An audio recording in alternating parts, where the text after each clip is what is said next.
Salut, Unix femme. Femme pour famille. Hein.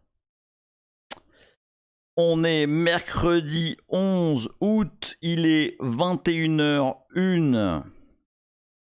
Et c'est reparti pour raconter des trucs sur le fonctionnement de nos systèmes d'exploitation. De vous cramer quelques heures au passage. Merci à tous d'être là. Et donc, je ne vois pas le nombre d'utilisateurs. Donc, je fais off et on. Et là, ça y est, ça me le montre. Grosse technologie Twitch. Grosse technologie. C'est chaud là, c'est déjà sur le chat, ça part dans tous les sens. Salut à tous, oh là là. Plein de beaux mondes. Donc French Raff, je t'ai déjà dit bonjour. En off, René. Bienvenue comme d'habitude. Phaléon, salut. John Livingstone. Gaziel45, je te connais pas. Et bah bienvenue et merci beaucoup d'être parmi nous. Léa Linux, s'il vous plaît, mesdames, messieurs. Azram, Yastromo, Lateralus, Rodolphe, je pense pas. Bah si, Rodolphe Tché, si, bien sûr. Erus, Iluvatar, HWDDR, je pense pas qu'on s'est vu. Pas sûr. Bienvenue en tout cas. Ah, Ext, d'accord, ok, c'est bon. Papal01, bienvenue. Je pense pas qu'on se soit vu non plus. Ilecuyer, bienvenue parmi nous. Tu vois, mon geek, salut. LC Curia, mon premier sub, à tout jamais. Et voilà. French Raft, lui, ça a beaucoup de mal. Qu'est-ce qui a beaucoup de mal? Le live, il a beaucoup de mal? Ah, Mathieu. Ok. Mais moi, je savais pas, moi, que Azram, c'était Mathieu L. Maintenant, je te remets beaucoup mieux. Voilà. Fallait me le dire. Eh ben, ça me fait bien plaisir que vous soyez tous là à cette heure tardive. Ah, t'es là incognito, ok. Alors, pour une fois, j'ai rien changé de layout d'un stream sur l'autre. Oui, Juice, je suis en t-shirt. C'est pas qu'il fasse spécialement frais. Mais en vrai, j'ai plus de Marcel. Je n'ai plus. J'en ai plus. C'est un peu. C'est un peu la dèche. J'attends que la lessive soit terminée. Oui, vous savez des choses extrêmement intimes. Et donc voilà, donc je suis en t-shirt. Et non, c'est vraiment pas l'hiver. Croyez-moi, c'est vraiment pas l'hiver. Si jamais il y a des gouttes qui coulent et tout, vous inquiétez pas, c'est normal. Il fait une chaleur de ouf. On est 33, il est 21h04. J'ai été challengé sur Twitter. On m'a dit si jamais ton stream dure plus d'une heure, on va venir pourrir le chat. Je sais pas. Je sais pas comment ça va se passer. Parce qu'on a des trucs. On a des trucs assez sévères en stock. J'ai annoncé un programme assez lourd, donc on va voir.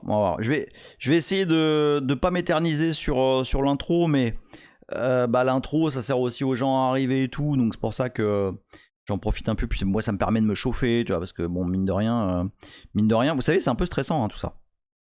Ça a l'air de rien là, mais c'est un peu stressant parce que je vais commencer par une confession ce soir. Je vais me confesser auprès de vous tous. Vous savez, moi je fais des trucs depuis longtemps. Et en fait, j'ai beau faire des trucs depuis longtemps, je suis atteint de ce dégueulasse syndrome, ou pas d'ailleurs, c'est peut-être pas dégueulasse. Je suis atteint du syndrome de l'imposteur. J'ai l'impression que tout le monde sait les choses beaucoup mieux que moi. Que ce que je dis c'est pas précis, que je comprends pas vraiment, ou en tout cas que c'est pas assez, je vais pas assez loin, etc. Donc je suis réellement atteint, comme bon nombre d'entre nous, je le sais, atteint de ce syndrome-là. Et ça fait que quand je vous balance des infos, des des analyses, etc. Et ben, j'ai toujours un peu peur, quoi, que ce soit pas assez précis, etc. Donc voilà, faut que vous le sachiez. Donc du coup, c'est un peu stressant parce que bah à la fin, voilà, je vous explique des trucs et après je me réécoute pour vérifier que j'ai pas dit de bêtises, etc. Enfin, c'est pas trivial et j'espère que c'est assez bien fait. Et j'en profite pour remercier tous ceux qui me laissent des messages sur IRC, sur Twitter, sur LinkedIn. Enfin, franchement, vous vous rendez pas compte, mais c'est vraiment un énorme kiff pour moi. Je vois plein de gens ressurgir, soit de mon passé, soit d'autres boîtes, etc., qui me disent que ça leur a remis le pied à l'étrier et tout. C'est vraiment un énorme kiff pour moi. Je vous le dis. Oh bon alors, Keltouné qui me dit pourquoi crois-tu que je ne stream pas? Bah honnêtement, je vais te dire que si toi tu dis que tu as le syndrome de l'imposteur, putain, je me sens beaucoup mieux d'un coup, hein. Donc voilà, plein de remerciements. Ah, il y a Sniper qui est là. Salut David. Euh, Merci à tous pour vos messages, merci à tous pour votre présence. C'est vraiment un énorme kiff de vous voir tout cela à chaque fois. Alors ensuite, toujours en intro, on m'a demandé à plusieurs reprises si je prévoyais ou si je faisais des transcripts de ce que je raconte dans ce live. Alors la réponse est non, mais pas parce que je veux pas.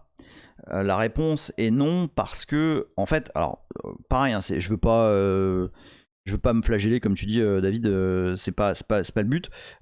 Mais alors, faut que vous sachiez que ça prend pas mal de temps, la préparation de ce live là, et je m'en plains absolument parce que franchement, alors en particulier sur le numéro qui arrive, enfin j'ai pris un kiff incroyable. Enfin, je me suis vraiment éclaté. Par contre, ça prend du temps. Et du coup, bah, je me réécoute. Après, enfin, quand je push la vidéo, je me réécoute pour vérifier donc que j'ai pas dit de bêtises et tout. Mais en plus, faire un transcript, honnêtement, j'aurais plus de live. Enfin, ça me prendrait vraiment un temps de ouf. Alors, je sais que, alors je veux pas balancer, mais je sais qu'il y a quelqu'un dans l'assemblée qui prend des notes. Parce qu'il réessaye les trucs après chez lui. Donc, je dis rien, mais voilà, faut que je deal peut-être avec lui pour voir si on peut pas. Je sais pas où on va, hein. Enfin, je vous l'ai déjà dit plusieurs fois, tout ça a démarré de façon assez improbable. Je pensais pas du tout finalement faire un truc régulier, encore moins 2 fois par semaine. Donc pourquoi pas, hein, pourquoi pas un transcript avec les trucs importants qu'on a vus la fois précédente et tout. Moi je suis absolument open, il n'y a rien. Enfin voilà, moi les vidéos, vous pouvez les ripper, les rediffuser, prendre des snapshots. Enfin, c'est comme d'hab, comme pour le reste, hein, c'est de l'open source pour moi. Donc s'il y en a qui se sentent de suivre le stream et puis de faire un transcript et puis derrière on fait, je sais pas, quelque chose sur. Enfin, c'est peut-être un site web ou je sais pas. Vraiment, enfin, je suis open. Par contre, moi, je peux pas le faire. Enfin, là ça fait un peu beaucoup. Voilà. YouTube le fait pas tout seul. Je sais pas s'il fait pas s'il fait un transcript tout seul. Je sais pas. Je sais pas. Enfin, moi, encore une fois, hein, je découvre petit à petit tout ça, hein. Je faisais pas du tout de vidéos avant. J'ai découvert Twitch. Bon, là, ça commence à aller. Mais je sais pas. Peut-être. Salut Tom TQT. Je pense que tu es nouveau et tu es absolument bienvenu sur ce canal. Alors, je vous montre une exclue mondiale. Je vous ai dit que donc ma femme, @moi coquille sur Twitter. Vous pouvez la suivre, mais elle va pas vous spammer beaucoup. C'est vraiment pas du tout une grande utilisatrice de Twitter.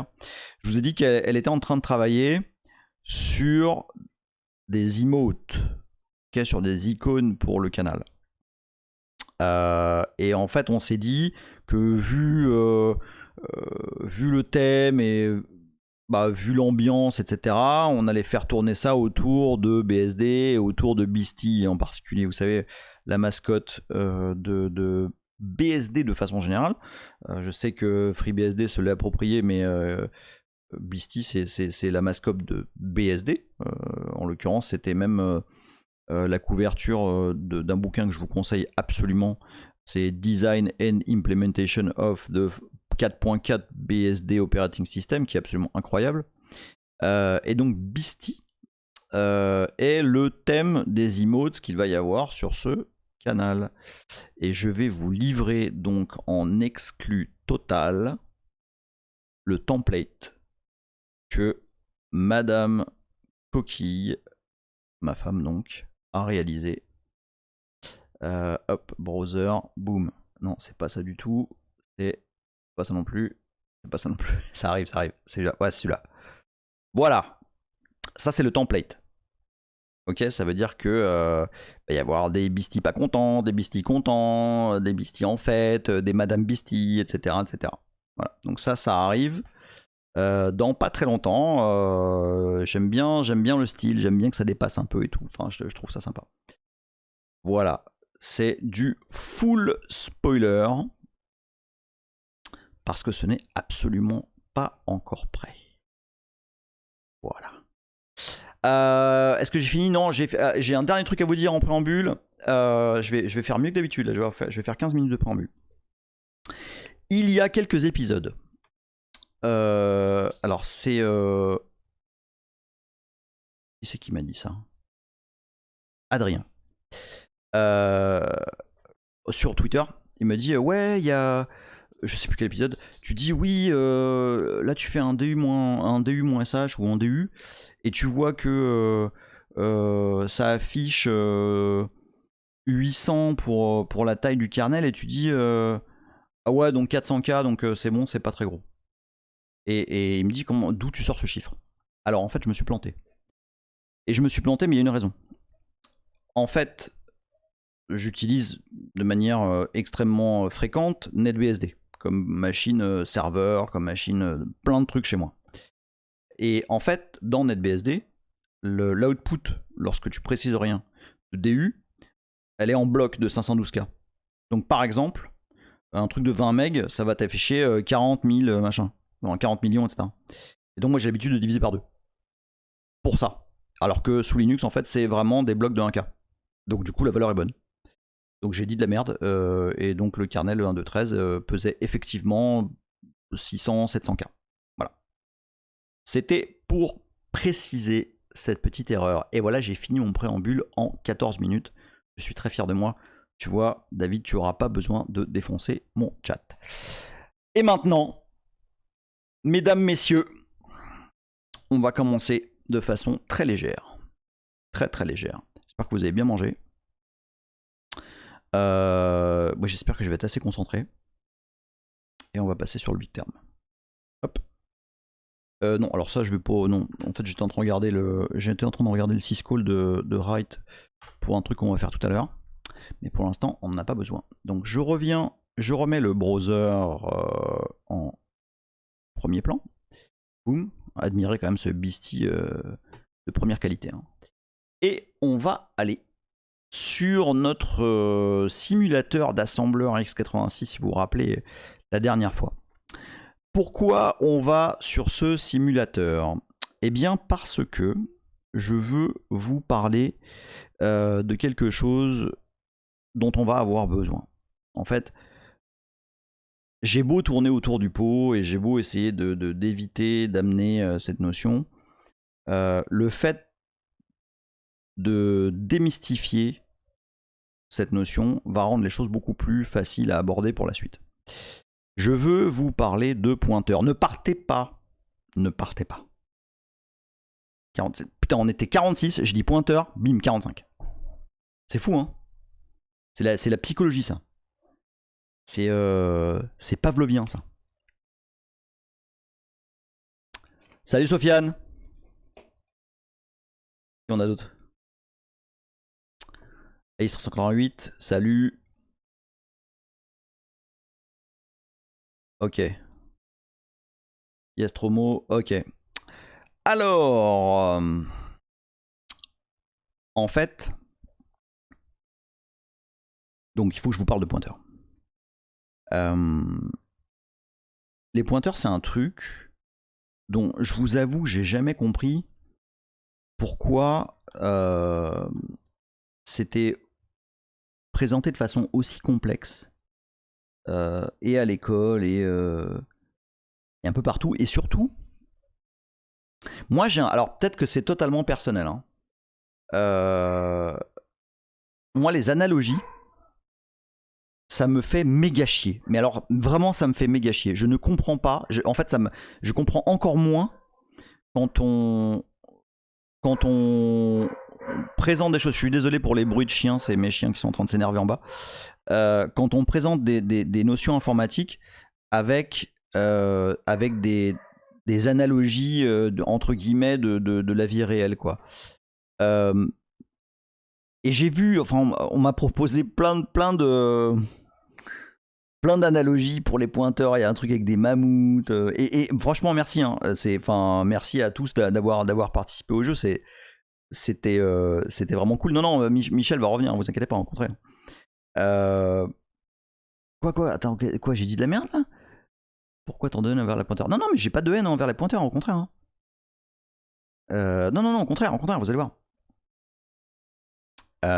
Et donc, vous savez, c'est comme des fois, en programmation, quand on veut présenter, par exemple, je sais pas moi, une notion un peu sympa, que ce soit le trading ou peu importe, à chaque fois, on vous balance des trucs avec des librairies, genre le libraire il veut faire ceci et puis du coup, ou des animaux ou des recettes mais putain, moi je veux faire du code, ou en tout cas je veux comprendre des trucs. J'ai pas besoin moi ça me perd perso, parce que en fait j'ai compris tout à l'heure en voyant un truc comme ça, une analogie. J'ai essayé de mapper en fait la compréhension informatique à l'analogie humaine, etc. Et j'ai rien compris. Honnêtement, j'ai rien compris. Donc, moi, les pointeurs, là, je vais juste vous montrer ce que ça fait. Qu'est-ce que c'est, en fait, tout simplement.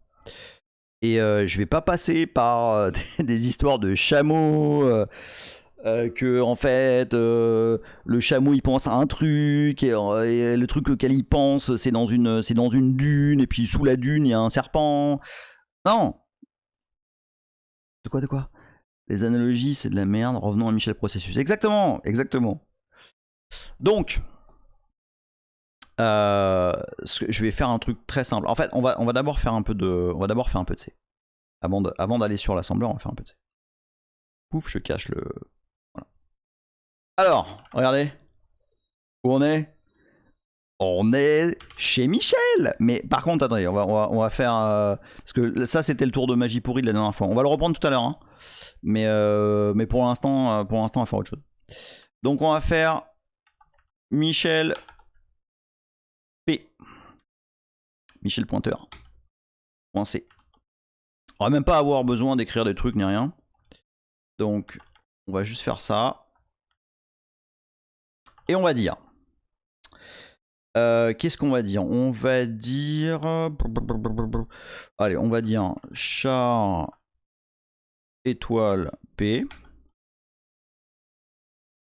égale plop. Ouais, je suis extrêmement ingénieux ce soir. Et puis voilà, c'est tout ce qu'on va faire. Voilà. Hop. Ouais. On va juste faire ça. Hop. Alors, je vais compiler ceci. Et en même temps, je vais en profiter pour répondre de nouveau à une question qu'on m'a posée. Tac. Non, alors ça va être Michel P. Et c'est michelp.c. Alors, qu'est-ce que c'est tout ce merdier là que je mets là? Donc on m'a redit, on m'a recommenté il y a quelques jours. On m'a dit oui, pourquoi tu te fais chier avec le 32 bits, c'est très compliqué par rapport au 64 bits où il y a plein de trucs et tout. En tout cas, l'adressage est plus simple et tout. Alors, je le redis, on va à un moment donné, évidemment, faire des choses un peu plus modernes et utiliser de l'adressage 64 bits, avoir des processus 64 bits, etc. Mais j'ai un plan machiavélique en tête.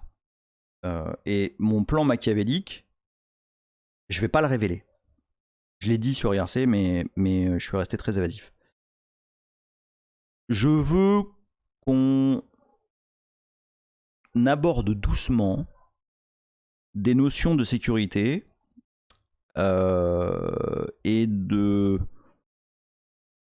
Comment je peux dire sans vendre la peau de l'ours, des notions de dépassement, des notions de piratage. Et là, je viens de me faire spot par la moitié des bots des divers gouvernements. Comme ça se faisait dans le temps. Hein, bien artisanal. Avec aucune protection. Et là, vous voyez, par exemple, j'utilise des flags particuliers qui disent je ne veux pas de stack protection. On va parler tout à l'heure de ce que c'est que la stack. Ça, c'est que je veux simplement les symboles de débugage parce que ça va être plus facile pour voir les choses dans GDB. Ça, je vous l'expliquerai une autre fois. Ça, c'est parce que je veux pas m'emmerder avec les librairies dynamiques pour l'instant. Et ça, c'est parce que je veux une syntaxe d'assembleur au format Intel. Voilà. Ok. Vous emmerdez pas avec tous ces flags là. Je les expliquerai plus en détail à un moment donné. Dites-vous juste qu'avec ça, je génère un exécutable qui est un peu old school par rapport à ce qui se fait aujourd'hui. Putain, on est 53 là. Wow. Alors, pour les nouveaux, hein. Oui, also known as, je veux me faire hacker. C'est absolument... Alors, AIS 348, c'est exactement ça. Et alors, justement... bon, allez, je vais lâcher un peu de spoil, parce que comme ça, en plus, ça crée du... ça crée un peu de cliffhanger et tout. En fait, j'ai dans l'idée de péter la Slackware 3. Hein, vous savez, au tout début de cette petite aventure, on a expliqué qu'on était en train de jouer avec une Slackware 3, et en fait, on a une Slackware 3, on a installé entre gros guillemets, je vous invite à voir l'épisode je sais plus, 6, 7, je sais plus. On a une Slackware 3 qui est fonctionnelle, qui est là. Et qui est potentiellement vulnérable à 2863 failles de sécurité. Et qu'on va... En fait, j'ai envie de les exploiter. J'ai envie de, petit à petit, on va... oui, la Slackenstein va prendre très cher. Hein. Enfin, en tout cas, c'est ce que j'ai à l'esprit. On va voir, hein. C'est peut-être que je me fous complètement dedans, mais je me dis qu'il doit y avoir 2-3 trucs. Donc, je reviens à notre programme. Donc, Michel P. Alors, aujourd'hui, on va pas mal utiliser un outil absolument fantastique qui s'appelle GDB. Mais non, mais te retiens pas, Olive. Te retiens absolument pas. Si tu veux dire des trucs, vas-y. Au contraire. Donc GDB, c'est un debugger, GNU debugger, qui permet de débugger, enfin en tout cas son taf initial c'est débugger, des exécutables de plein de formats. Et en l'occurrence, ça permet de voir l'état du programme à un instant T, d'avoir des informations sur sa structure, sur comment il évolue. Ça y est, j'ai dit GDB, j'ai perdu 2 personnes. C'est un peu stressant en fait de voir les gens, de voir le nombre de... Putain, 51. Arrêtez de partir. Arrêtez, je vais pas lancer GDB. Vous voulez que je lance un jeu? Je vais lancer un jeu, ok? Alors, je suis très mauvais, mais par contre, je suis pas mauvais à Quake 3. Quake 3, Q3 DM17. On fait ça, on arrête, on arrête la mémoire virtuelle et tout, Michel. On arrête tout, on fait des jeux. Non? Ok, allez, tant pis. Donc GDB. Et donc avec GDB, on débug. Alors, par exemple, on va débugger Michel P. Donc Michel P, hein, je vous rappelle, ça fait pas grand chose. Node upstream. Il fait juste, voilà, il affecte une valeur. Bon. Alors, en même temps, on va faire un petit cours de GDB. Je sais pas si vous connaissez ou si vous avez déjà utilisé GDB. Pour la tâche qu'on est en train d'effectuer, j'ai installé un plugin de GDB qui s'appelle Jeff. Non, je pense que c'est Jeff. Je vous montre. Tac. GDB Enhanced Features. Et donc je vais vous montrer à quoi ça ressemble. C'est plutôt un outil d'analyse qui permettrait de faire des trucs pas gentils plutôt qu'un debugger tel. Mais bon, on va s'en servir un peu entre les deux. Nous, on veut analyser nos binaires et voir ce qui se passe à certaines adresses et tout. Donc, le premier truc qu'on fait avec GDB, en général, c'est qu'on place un breakpoint. Okay. Juste, attendez, je vais juste lancer Michel P pour que vous voyez. Hein, Michel P, ça fait rien. Hein. Michel P. Hop, voilà. Ça fait absolument rien. Alors, Papal01, tu ne crois pas si bien dire. Il est absolument prévu d'utiliser Radar 2, pas aujourd'hui, mais d'utiliser Radar 2 à un moment donné. Donc, je reprends michelp.c juste pour les retardataires, que vous voyez ce qui se passe. Voilà, boum. Ok, ça fait rien du tout. C'est un pointeur qui s'appelle P qui pointe vers une chaîne de caractères, ou une suite de caractères. Voilà. Et on va juste regarder qu'est-ce que c'est que ce merdier. Donc je mets un breakpoint sur la fonction main. Et ce que ça fait, bah, c'est que quand je vais lancer le programme, quand je vais appuyer sur R, pour, en fait c'est run, c'est le shortcut de run. Je peux écrire run d'ailleurs. Non, pas ruine, pas encore. Et ben, le programme va se lancer, mais va s'arrêter juste à la fonction main. Et là, vous voyez là on est dans un écran de Matrix, quoi. Là, c'est absolument magnifique. Là, vous montrez ça à vos parents et vous disent, et direct, ils vous disent, mais arrête de hacker le Pentagone, Kevin, arrête. Voilà. Et donc là, en fait, on a le. Alors, vous savez quoi? Moi, ce que je vous promets, c'est que à l'issue de ce live, ou en tout cas à l'issue des lives qu'on est en train de faire, pour ceux qui comprennent pas tout ça, ce qui est tout à fait naturel, et ben moi, la promesse que je vous fais, c'est que vous allez comprendre. Okay, tout ce bordel là, avec des adresses partout, c'est un bordel de ouf. Oui, ça va. Non mais j'ai fait le ménage dans mes variables exportées parce que je vous avais raconté la première fois que j'ai lancé ça, en fait, j'avais carrément une API, enfin une key API là. Bon. Oui, Léa Linux, c'est Jeff qui donne cette allure à GDB. Ça claque ou pas? Ouais, c'est Jeff qui affiche tout ça. Ouais. Si, regardez. Attends, je quitte juste pour vous voyez. GDB init. GDB init. Voilà. Si je commande ça, on a un GDB, tout ce qu'il y a de plus naturel. D'accord? Donc, je reprends et je remets mon GDB de hacker. En vrai, ça défonce. En vrai, ça défonce. Ouais, j'adore. Je vois ça et j'ai... Ah ouais, quand même. Là, tu lances ça et vraiment, tu te la pètes, quoi. Donc, il se passe pas mal de choses, on voit pas mal de choses. Mais on va d'abord focus sur le sujet immédiat, d'accord? Donc, si vous avez vu, donc j'ai placé un breakpoint. Donc un breakpoint, ça met un arrêt. Oui, Jeff, c'est en Python. Donc je mets un breakpoint sur main et donc je m'arrête immédiatement après main. Et après, en fait, pour aller d'instruction en instruction, on a plusieurs possibilités. Les deux principales sont de faire par step ou de faire par next instruction. Donc step, c'est très intéressant quand vous voulez rentrer dans les fonctions ou vraiment réaliser les opérations suivantes step by step. En l'occurrence, c'est pour ça que ça s'appelle step. Tandis que n, en fait, ça fait. Si vous avez une fonction fait des trucs et que vous appuyez sur n sur cette fonction, ça va pas rentrer dans la fonction, ça va exécuter la fonction et vous allez avoir le retour direct. Ok, on va pas rentrer dedans. D'accord, on va voir tout ça un peu plus en détail hein, plus tard. Ah tiens, je m'aperçois que j'ai oublié de faire start recording. Tant pis, j'utiliserai le stream de Twitch. Je vérifie que j'ai rien oublié d'autre. Non, c'est bon. Ah, à chaque fois, j'oublie hein, de faire start recording. Ok, je vais quand même record au cas où. Hein. Ouf, voilà.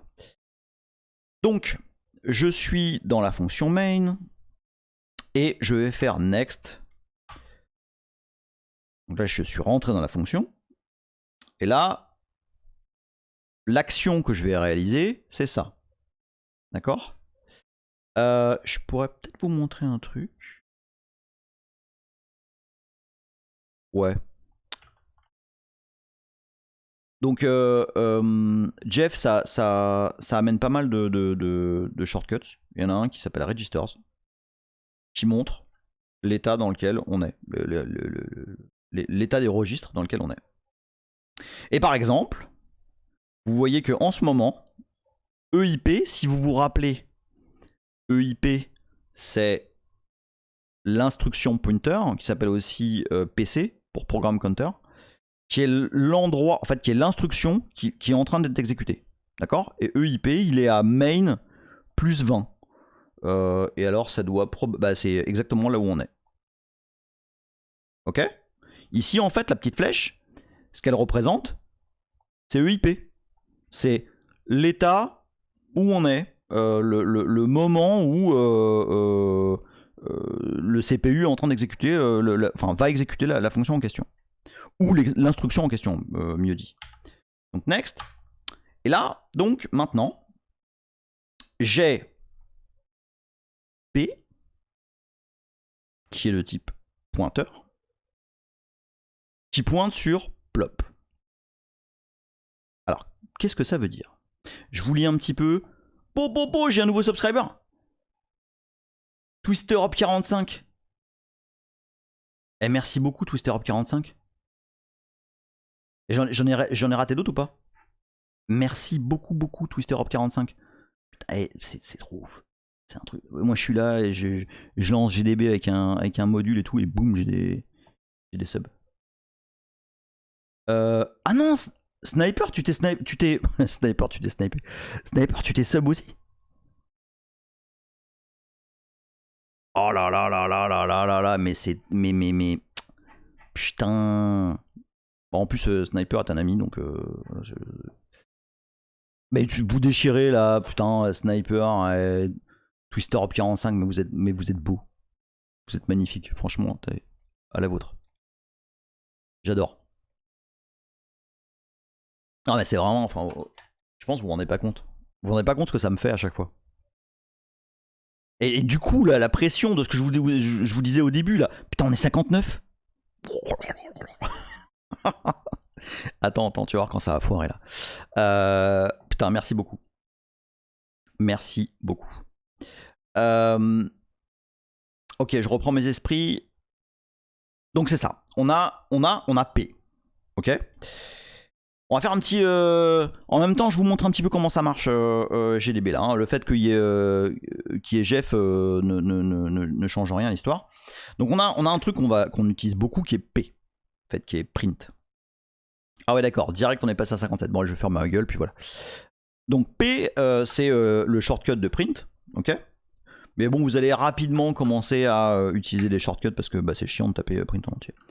Et donc P. Ah bah tiens, j'ai pas fait exprès, mais comme ça va être super pratique. Avec P, on va... Non, alors du coup, je vais écrire print, parce que sinon ça va commencer à devenir illisible. Donc je vais écrire P. Voilà, P, ça vaut, entre guillemets, plop. Mais en fait, P n'est rien de plus qu'une adresse. D'accord ? P, c'est une adresse.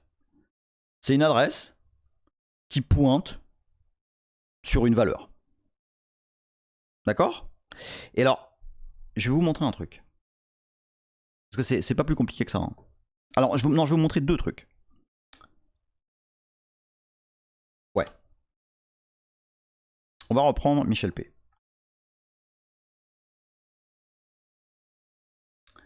Et là, alors pour ceux qui ont fait du C, vous vous rappelez probablement que on crée une sorte de... Non, tu vas en remettre 5, 6. Non, 1, 2, 3, 4, 5, 6. On crée un antagonisme entre les tableaux. Les tableaux avec une valeur fixe. Je vérifie juste ce qu'on me dit là. En gros, c'est quand tu as plusieurs personnes qui sub ou... Ah, attends, qu'est-ce qui s'est passé? Qu'est-ce qui s'est passé là? Avec tous ces subs, on fait un train ou quoi? Ah oui, le fameux hype train. Ça consiste en quoi? Le train du hype, du passé, ça permet de générer de la hype et d'inciter les gens à sub, avec quelques avantages. C'est pour... Ok, bon. Pour l'instant... Oui, alors effectivement, Jeff... et... On va peut-être le faire sans Jeff. Bon, en tout cas, je vais vous montrer un autre truc là. Donc, si vous avez fait du C, vous avez probablement entendu parler, ou en tout cas, on vous a dit que les tableaux et les pointeurs, c'est deux trucs différents. Les pointeurs, il faut les allouer.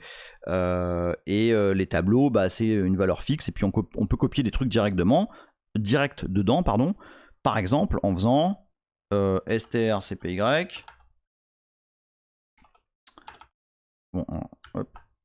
Faut que vous sachiez que en fait j'ai le micro devant les yeux, donc du coup c'est pas pratique. Donc strcpy de dans T, on va mettre plop2. D'ailleurs, plop2. Bon, en fait il n'y a même pas besoin de ça, on s'en fout. Tac. Et du coup 1, 2, 3, 4, 5, 6. Ok. Vous savez pourquoi je suis un tableau de 6 là? Parce qu'il y a 1, 2, 3, 4, 5 et le backslash 0. Vous me suivez là ou pas? Voilà, c'est bien, John Livingston. Implicitement, on en avait parlé quand on avait parlé de système D là. Implicitement, quand on fait ça, on sait qu'on a une chaîne de caractères avec des guillemets. Il y a implicitement un backslash 0 à la fin. Ah, quel caractère nul. Donc on rebuild. Oula. Ah oui, merde, j'ai oublié... Autant pour moi. J'ai oublié un include. Vous voyez là, GCC, il m'a envoyé chier parce que il fait bah oui, t'es en train d'utiliser une fonction là, strcpy, mais je sais pas moi comment elle s'utilise. Parce qu'on a oublié d'inclure. Vous savez, les fameuses include. Alors là, en l'occurrence, c'est string.h. Qui dit, bah voilà, la fonction strcpy, elle s'utilise comme ça. Là, normalement, c'est bon. Voilà. Ok. Et on avait vu un bout de code, je ne sais plus où il y avait 2 fois le backslash 0. Alors en fait, c'était... je vais le redire parce que ça faisait longtemps quand même. C'est dans l'ancien code source de systemd, où en fait le mec mettait un backslash 0 en plus des guillemets. Ce qui ne sert évidemment strictement à rien. À part montrer que t'es un gros baltringue. Alors, qu'est-ce que... Oui, c'est ça. Donc, on va remettre un breakpoint à main. On refait run. Et alors là, donc, next. Next. Next. Et donc là, on a 2... Et no poète here, please. Je n'ai pas compris. Bon, bref. Donc, là, on a P et on a T. Ok?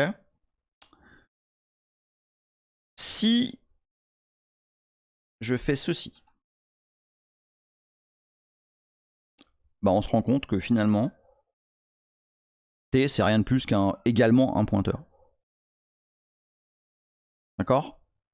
Et alors, au final, si je dois expliquer ce que c'est qu'un pointeur, c'est simplement une adresse qui pointe vers un endroit. C'est aussi simple que ça. Ok? Je vais prendre pour illustrer cette phrase, je vais prendre notre fameux simulateur là. Qu'est-ce qui t'a foutu le doute?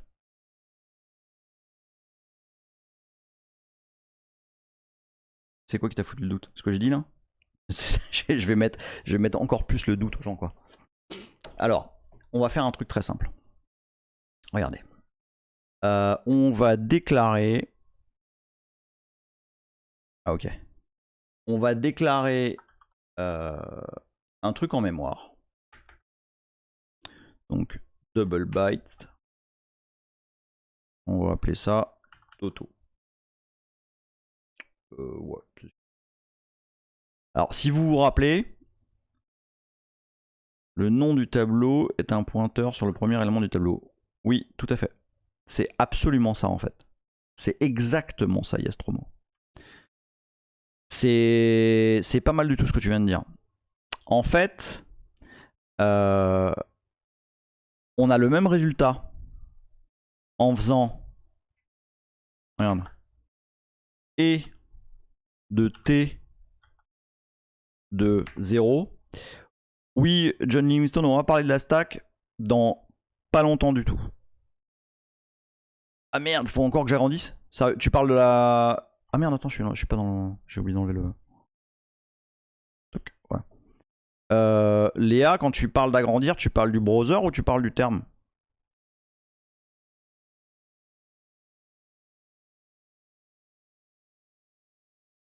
Le temps que tu me répondes, je fais juste ça. Donc là, je print. Ouais, le browser, c'est... Bah, je pense, ouais. Je pense qu'il doit y avoir le même... Ouais, c'est bon. Ouais, je peux. Quand je reviendrai dessus, je l'agrandis. Donc, je retourne dans GDB. Regardez. Ok. Bah voilà, bah tiens, papa le 0, hein, il m'a spoilé. Effectivement, et le tab de 0, bah ça revient strictement au même. Vous voyez? C'est absolument la même chose. Enfin, c'est le même format. Okay, si je fais ça, c'est la même chose que ça. Ok? Et les éléments du tableau sont rangés les uns derrière les autres dans la mémoire normalement. Oui.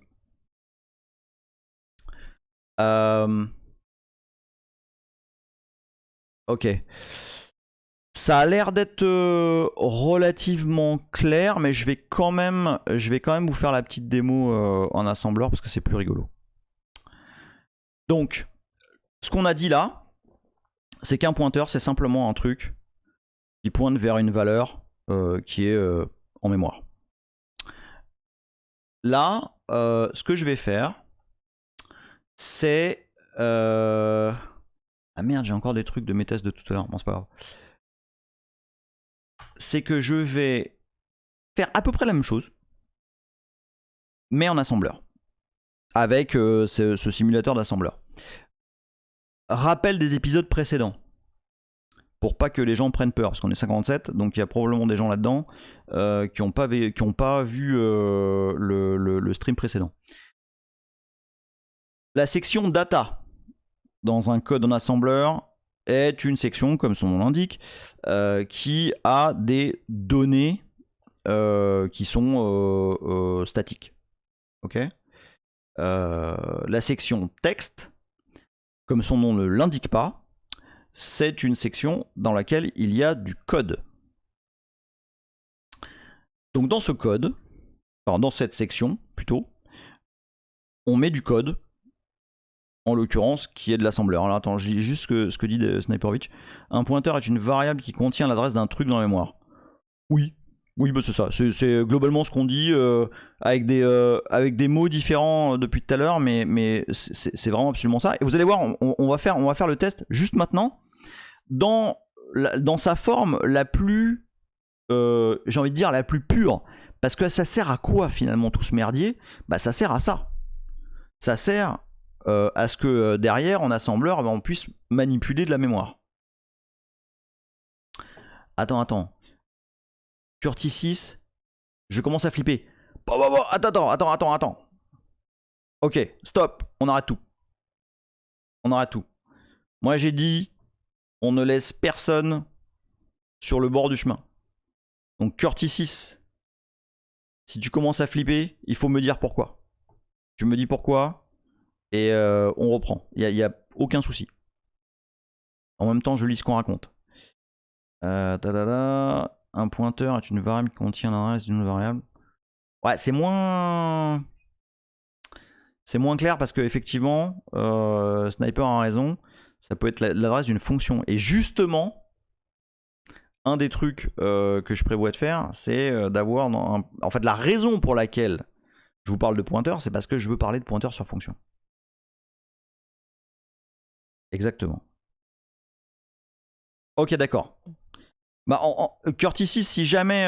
Enfin, si vraiment c'est trop violent et tu suis pas du tout, tu le dis, moi je reviens sans problème sur des éléments, même si j'ai un moment d'absence avec le print. Ok, t'inquiète Léa, je vais revenir là-dessus. Ouais, voilà, donc l'idée c'est vraiment de comprendre fondamentalement le fonctionnement de l'OS et de ce qui sous-tend l'OS, c'est-à-dire le CPU, c'est-à-dire le langage C, etc. etc.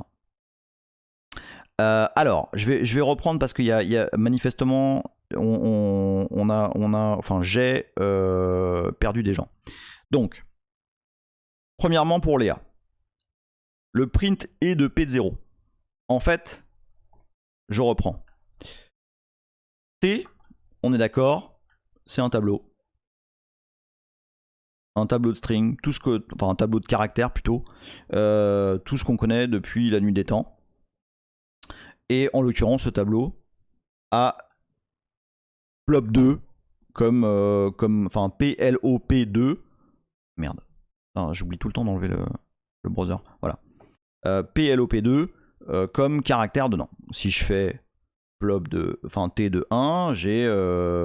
Alors il y a un truc relou avec Jeff, par contre, c'est que il affiche les caractères en hexa et j'ai pas réussi à changer ça, ce qui n'est pas le cas avec GDB classique. Donc 0x6c, croyez-moi sur parole, c'est L. O c'est 6F je crois, il me semble. Ouais, ça. Donc voilà, donc là-dessus, on est d'accord, Léa. Enfin, c'est l'utilisation très très classique et très très habituelle d'un tableau. Hein, T de 0, T de 1, et T de 0, c'est le premier caractère. Attention, accroche-toi là, accroche-toi. C'est le premier caractère du tableau. On est tous d'accord là-dessus. Mais le premier caractère du tableau, si je prends son adresse, c'est également l'adresse du début de la chaîne de caractères qui démarre à cette adresse-là. Est-ce que je vous ai niqué ou pas là? J'ai peur là, il n'y a plus personne qui parle. Léa, parle-moi. Dis-moi que t'as pas fermé.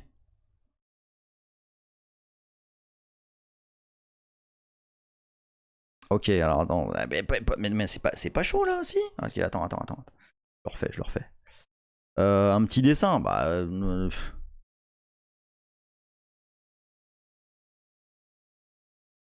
Et si tu fais P de E de T, en l'occurrence, t'as effectivement, c'est la même chose en fait. Mais personnellement, je trouve que l'adresse du premier élément, c'est plus, enfin, c'est plus explicite, quoi. On comprend vraiment que c'est le début du tableau, quoi. Et en fait, lorsqu'on affiche le pointeur, ce fameux pointeur P, et c'est l'adresse, pareil, hein, d'une suite de caractères qui est quelque part en mémoire, mais c'est l'adresse, elle pointe vers cette chaîne-là. Juste, attends, si j'ai bien compris, les pointeurs, c'est un outil dans le langage C pour décrire une adresse dans ma mémoire physique. Alors attention, hein, c'est pas du C, hein. Un pointeur, c'est absolument pas. Justement, c'est pour ça que je vais vous montrer l'assembleur après. Oh putain, j'ai The 42. Oh, bienvenue The.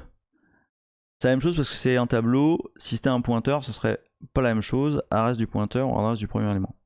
Ouais, voilà. Exact. Oui, alors c'est vachement important ce que disait. Hein. C'est la même chose parce que c'est un tableau. Ok. Et c'est bon ça. Et c'est la mémoire virtuelle, absolument. Alors. Ah, voilà, c'est là que ça devient rigolo. Alors oui, attends. Alors justement, Wargame, voilà, là ça devient bon là ça devient bon. Donc regardez. Donc, alors premièrement, avant de taper ce que tu as fait, juste pour être sûr que tout le monde est bien accroché là. On est d'accord que print de P, okay, qui a un pointeur sur une chaîne de caractères, c'est finalement la même chose que print de E de T de 0. Ok. À la fin, c'est des adresses qui pointent vers le premier élément. Et à la fin, c'est une chaîne de caractères. D'accord? Maintenant, si je fais print de T de 1, et là, donc, encore une fois, c'est de l'hexa, désolé. Hein. C'est un P. Ok? Comment je fais? Et là, normalement, c'est à ce moment-là que vous dites ah! Comment je fais pour afficher le premier élément de P? Donc plop. Alors, je peux effectivement faire P de 1, mais enfin P de 0, mais c'est pas ça que je veux faire. En fait, on peut faire print de étoile de P. Ok? Et en fait, étoile de P, c'est la même chose que T de 0, c'est un P. Ah ouais, parce qu'en plus j'ai rendu ça spécialement chiant, parce que plop c'est un P, le pointeur il s'appelle P, et print c'est P. Donc voilà, donc comme ça, j'ai bien assuré que je vous nique tous. Merde. Léa, non, pitié. Putain, je pensais pas vous en mêler là. Oui, 0x70 c'est la lettre P. Ok, attends. Je vais essayer de me rattraper. Est-ce que tu es d'accord que print de T de 0, donc 0x70 c'est la lettre P, c'est normal? On est d'accord? Merde, je vous vois souffrir. Ah, je suis désolé. Ouais, oui, mais oui. On est d'accord là-dessus, Ok. Si je faisais... Il faut dire que le premier élément c'est 0. C'est pas un oui, absolument. Tout à fait. Bon, ça marche aussi. Hein. Ok, parce qu'à la fin, P ça a beau être... merde. P ça a beau être... un pointeur, à la fin c'est quand même une chaîne de caractères. Faire une boucle qui parcourt la chaîne avec des pointeurs. Ouais, c'est pas bête ça. Tiens, c'est pas bête ça, David. Regardez. Je vais peut-être encore plus vous niquer, mais c'est pas grave. P plus 1. Non, je vais mettre print là parce que ça devient compliqué. Vous avez compris ce qui se passe là ou pas? Là, je print la valeur du pointeur P plus 1. Ok? Les premiers éléments de mon tableau qui contient une chaîne de caractères plop, c'est P. Ok. Attends, je vais essayer un truc. Je suis pas sûr de mon coup, mais je vais essayer quand même. Ça. Ah merde. Ah ben non, oui, c'est ça. Non, mais je vais pas faire ça, ça va être pire. Non, laisse tomber. Juste pour être sûr, un print P de 0, ça donne quoi? Bah regarde. Print P de 0, ça donne bien 0x70. C'est bien le... C'est un P. D'accord? C'est la case numéro 0, absolument. Ok. Ah oui, bah oui, bien sûr. Mais tu peux aussi faire ça. Est-ce que Gef montre lob2 pour P2 et de T2 1 oui. Non. Si. Si. Attends. Je vais juste essayer ce que met Orgrim. Non, moi je parie que oui. Orgrim me demande, est-ce que si je fais print de E de T de 1, donc l'adresse du deuxième élément de T, est-ce que ça écrit lob2? Et moi je pense que oui. Print E de T de combien t'as dit? De 1. Voilà. Non, c'était sûr. Oh là là, putain, vous vous lâchez là. David, je pense que j'ai raté mon pari. Je pense qu'on va niquer l'heure. C'est mal parti là. Mais je pensais pas. Alors attends. En fait, l'opérateur, hein, c'est la combinaison. Ah, vous êtes en train de le niquer là. Ah, on est soit. Ah, vous déconnez, on est 65. le mec, il est en train de complètement envoyer dans l'espace tout le monde. En expliquant de façon la plus dégueulasse les pointeurs, mais il y a tout le monde qui débarque. Ah, mais c'est parce que Nils il vient de me raider.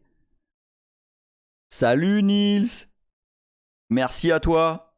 Non mais t'inquiète, les gens vont repartir direct. Hein. vu où on est là, je pense que tout le monde se casse dans 20 secondes. Alors.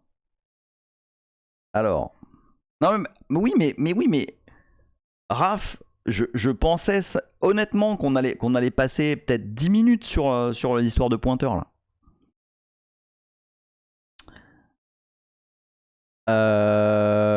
Ne montre pas les adresses sur le panneau du dessus. Alors attends, parce que je peux faire contexte stack. Ouais mais ça non, c'est pas parlant. Alors attends. Ouais. Ouais, Léa, ils sont entrés dans la boîte et vont entendre le Oops PTR++. Non, alors, ok. Tu pourrais comparer adresse-valeur avec des printf $p. Ouais. Ça m'ennuie un peu là parce que. Laissez-moi faire la démo en assembleur, d'accord pour peut-être que ça va rendre les choses plus parlantes.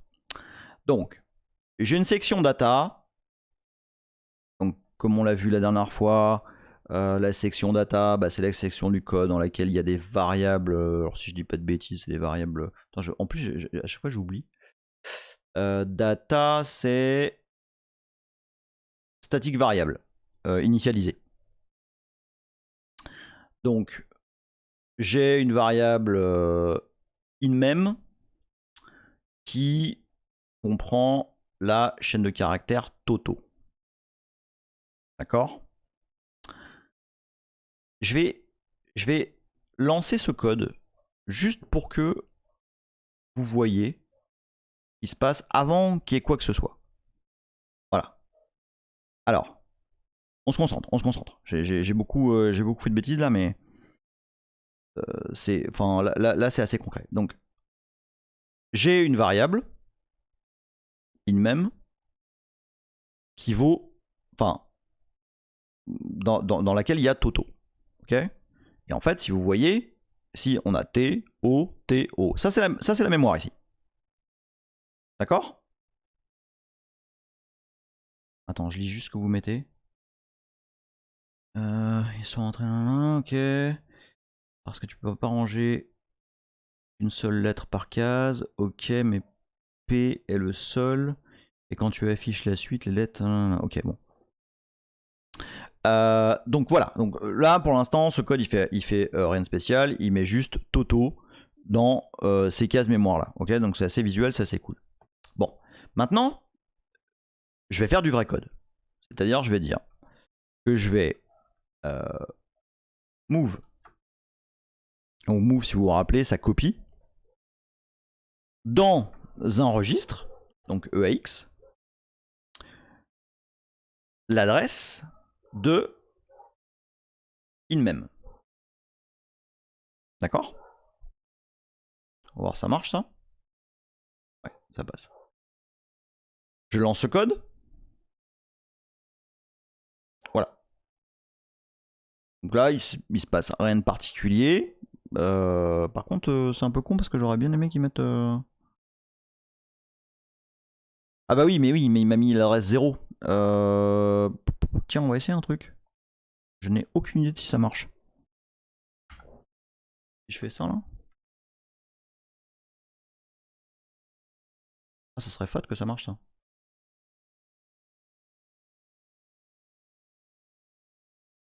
Ha! Oh, j'ai un gros doute là. Je vais pas faire ça. Pas tout de suite. Donc pour l'instant, tout ce que je veux que vous voyez, c'est que quand on lance ce code, on copie la valeur de inmem dans EAX.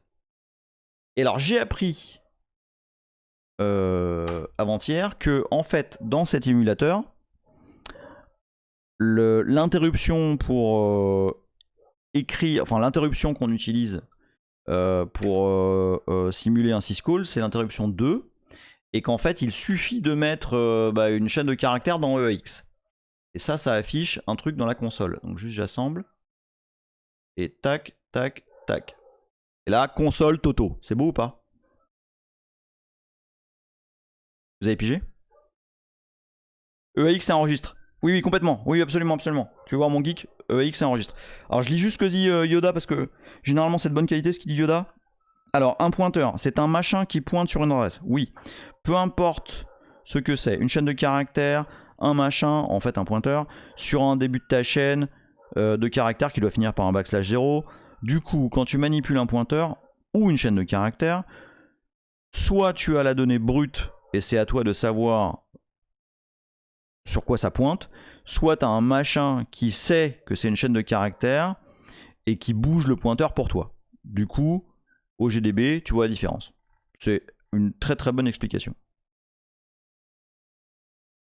Ok, dans la mémoire, tu as une suite consécutive de caractères, tu sais le début, tu peux avancer pour avoir toute la chaîne. Voilà, bon, je pense que, en tout cas, alors absolument au bout du 40, c'est l'adresse de Toto dans EAX. Et en fait, ce que je voulais essayer tout à l'heure, je vais voir, normalement ça devrait, en fait c'est comme ça. C'est ça qui devrait fonctionner. Ah merde, non ça marche pas, putain fuck. Je peux pas faire... Ou alors, attends, dans ce cas-là, ouais, effectivement, Papal 01, je pense que je vais utiliser ta méthode. Mais du coup, ça va pas être super... super évident pour tout le monde, mais je vous explique si ça marche. Non, je suis en train de faire ma sauce là, puis je laisse tout le monde crever là. Tac, ça marche ça ou pas? Non.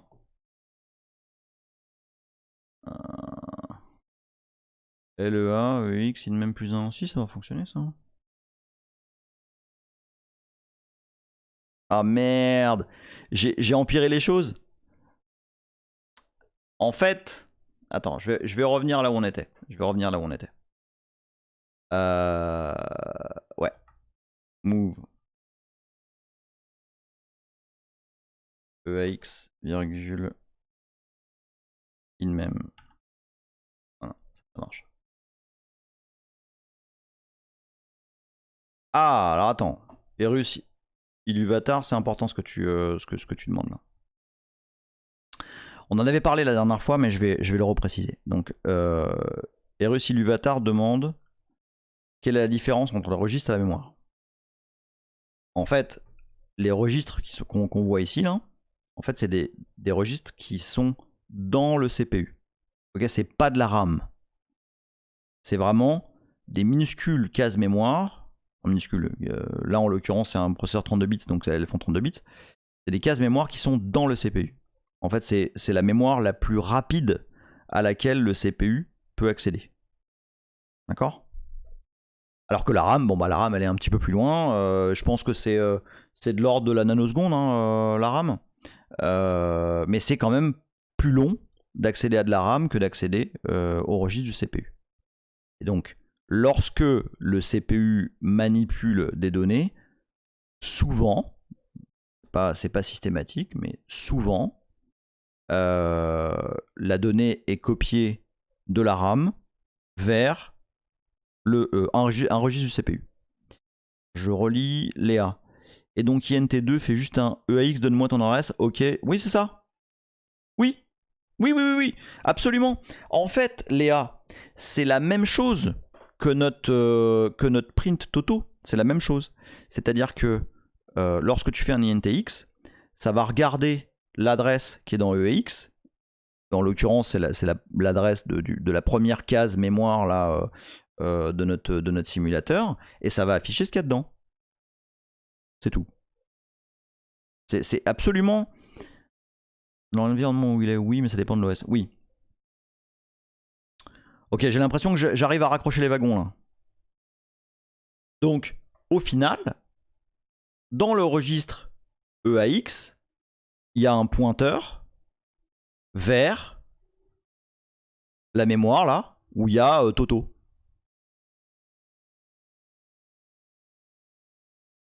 Alors Phaléon, il n'y a pas de type de chaîne. En C, il n'y a pas de type chaîne de caractères.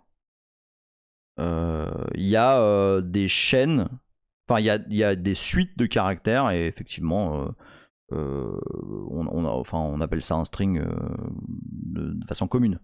Mais il n'y a pas de type string. Sofiane, vitesse, seek, fetch dans l'ordre, c'est CPU, RAM et disque, absolument. Oui, alors attends, on va pas parler de liste chaînée tout de suite, Rodolphe. Vu le bordel que j'ai mis là, on va se cantonner pour l'instant au pointeur et juste aux chaînes de caractères tranquilles. Et puis on verra pour les chaîner un peu plus tard. Hein. En C, les chaînes sont le site de caractères. Ouais, ok. Donc voilà, donc vous avez compris ça? Est-ce que, alors du coup, est-ce que j'ai réussi à vous faire comprendre ou pas là? Hein, on a dans EAX, on a mis une adresse qui est l'adresse de cette case là, et on a déclenché une interruption pour afficher ce qu'il y avait à cette case là. Et ben ça c'est un pointeur, et c'est la même chose que en C. Attends Léa, et donc move EAX in mem, c'est surtout move EAX l'adresse de la... Exactement. C'est exactement.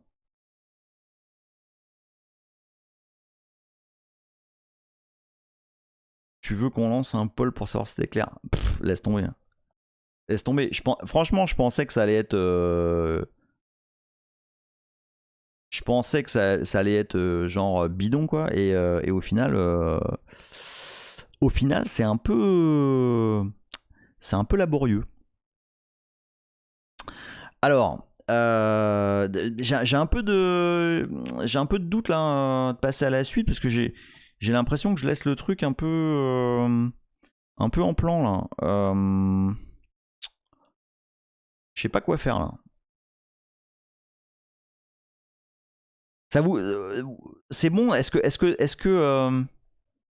que c'est rentré l'histoire que un pointeur, bah c'est juste une adresse quoi, qui pointe vers un endroit en mémoire quoi. Donc, ok, en gros, on bosse pas sur la donnée en elle-même, on dit au CPU où elle est en mémoire. Oui, absolument. C'est exactement ça. Jeff montre le SM, oui, tout à fait. Tu peux. Attends, c'est comment déjà? Ouais, c'est ça. Donc, tu vois, par exemple, là, t'as l'équivalent assembleur de. Attends, liste OE de ce qui se passe là. Non, d'ailleurs, attends, c'est contexte. Source, je crois. Ouais, ça. Tu vois là, par exemple, on a le move EAX, donc 00 dans le registre EAX, juste avant de quitter la fonction, qui est équivalent à ce return 0.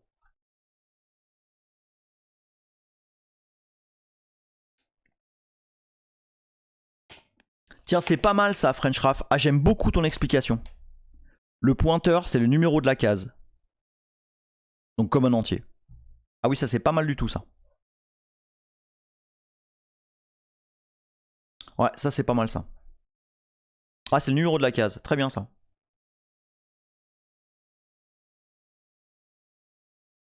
Vous êtes remis là ou pas? On peut passer à la suite? Maintenant que ça fait 1h10.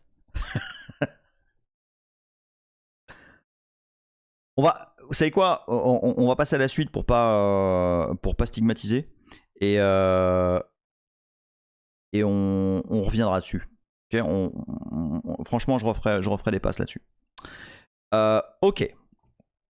Donc, maintenant que on sait, je dirais à peu près, ce que c'est qu'un pointeur, on va pouvoir parler de choses un petit peu plus... je vais pas dire complexe, sinon vous allez tous vous barrer. Donc un petit peu plus concrète. Avant de passer à la suite, je vous fais un récap de l'épisode précédent très rapide. L'épisode précédent, c'est Keltounet qui dit fuyez pauvre fou et il a pas tort. Dans l'épisode précédent, on a expliqué comment démarrer un processus, un programme, au moins sous Linux. Alors, je refais un petit récap, je me suis pris des notes pour donner les bons mots, éviter de vous paumer. Donc, qu'est-ce que c'est que l'exécution d'un programme? Numéro 1. Il y a un premier syscall qui est appelé, qui s'appelle fork. Fork duplique le processus courant, mais en réalité, pour gagner du temps, il ne le duplique pas réellement. En fait, il duplique la table des informations mémoire qui pointe en réalité sur les informations mémoire du père. Ce qu'on appelle du copy on write. C'est-à-dire qu'on ne copie pas toutes les infos, ça ne sert à rien, parce qu'en général, on appelle execve derrière. Et execve écrase toutes les infos.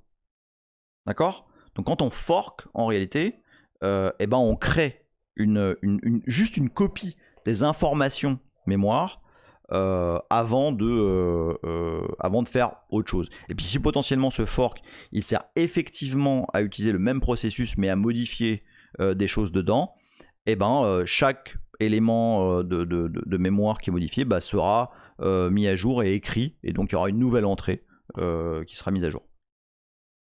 C'est effectivement Monique avec son fichier Excel. Ensuite,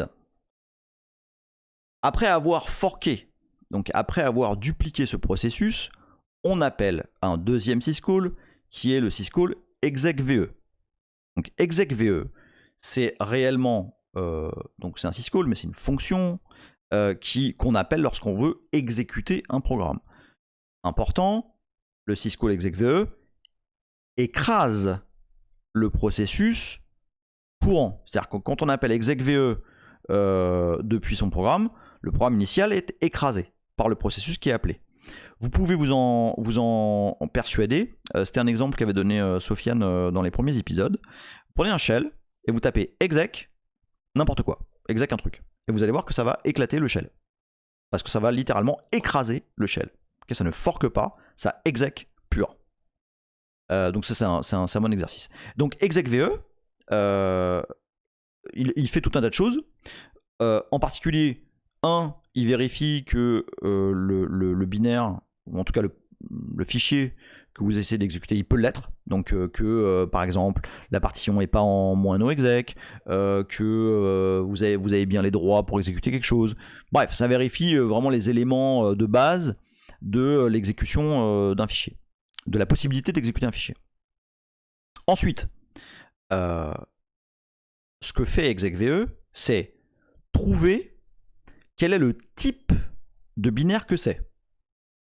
Est-ce que c'est un shell script, vous vous rappelez, on a vu plusieurs fois que dans le code source d'execve, on check s'il y a un dièse, point d'exclamation, s'il y a le fameux shebang. Et si oui, ça va appeler un interpréteur, etc., etc. Mais le plus probable, c'est qu'on essaye d'appeler un exécutable, un fichier au format ELF. Et ELF pour Executable and Linkable Format. On va revenir dessus tout de suite après. Si on sait de quel format est l'exécutable qu'on essaye de lancer, de démarrer, toujours cette fonction execve va appeler la fonction appropriée à l'interprétation de ce binaire. Dans 99% des cas, ce binaire, c'est un binaire au format ELF, et donc ça appelle la fonction load elf binary. Ok, et cette fonction load elf binary, elle a une tâche dans la vie, c'est de charger les informations de ce programme dans une zone de mémoire qui est dédiée au processus. Et cette zone de mémoire, c'est ce qu'on appelle la mémoire virtuelle. Et cette mémoire virtuelle, les adresses, ou en tout cas, la zone virtuelle de mémoire est donnée par un élément du processeur, une aide du processeur, qui s'appelle la MMU, qu'on a amicalement nommé Monique. Monique MMU. Son rôle dans la vie, comme on l'a dit la dernière fois, c'est de faire le mapping entre un espace d'adressage virtuel dans lequel le processus a l'impression d'être seul. Ok, Michel est seul. Michel processus est seul dans une pièce. Il aime ça. Ok, et il a réellement l'impression d'être seul, et c'est Monique qui lui donne cette impression. Elle lui donne un espace d'adressage complet dans lequel il s'exécute seul. Ok, cet espace d'adressage comprend différentes zones. Je vais le montrer tout de suite. Donc ça, on l'a pas vu la dernière fois. Hein. Enfin, on en a parlé, mais j'ai pas élaboré.